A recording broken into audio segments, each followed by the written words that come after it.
Apat ang arestado sa buy-bust operation sa Cubao, Quezon City kagabi.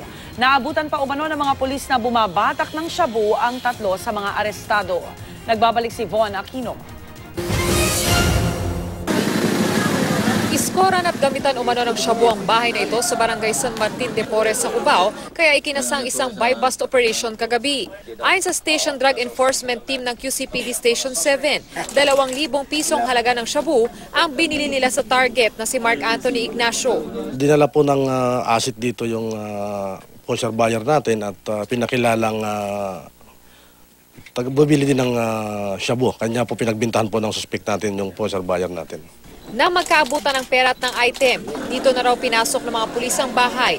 Bukod kay Ignacio, naaresto rin sina Luz Biminda Macuto, Teresita Macuto at Michael Ramos na inabutan umanong bumabatak ng pasukin ng mga pulis ang bahay. Nakuha sa mga suspect ang 8 sachet na ininalang shabu na nasa 50 gramo at may street value na 100,000 piso. Nakumpiska rin sa mga suspect ang 2,000 pisong marked money at mga drug paraphernalia. Aminado naman si Ignacio na tulak siya. Kumikita raw siya ng 1,000 piso kada sachet ng shabu.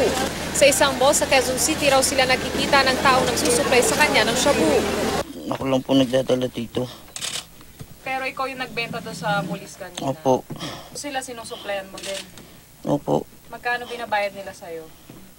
Kung magkano lang po yung pera nila. Tatayo lang po kami dyan. No interview, please.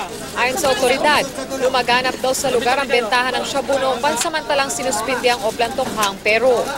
Even doon na suspend yung ating programa o itong project natin, minonitor namin itong mga tao na to.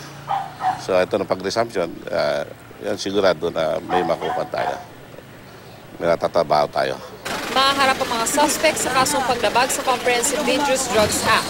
Ito ang unang balita sa Quezon City. Von Aquino reporting.